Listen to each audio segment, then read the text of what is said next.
আমার ফোনে নেই চার্জ, রাতে যে চার্জ দিয়ে রাখিনি নেই, ফোন বন্ধ। তো আমাদের এখানে অঞ্জলি দেওয়া গেল, লক্ষ্মী পুজো না, কোথাও তেমন হচ্ছে না।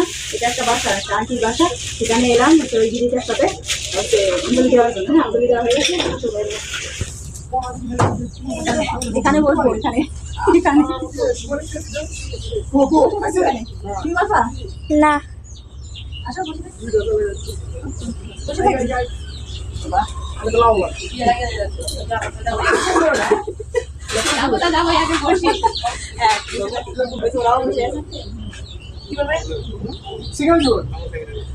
ভালো পরিবেশটা খুব সুন্দর না বাবা, ভালো না?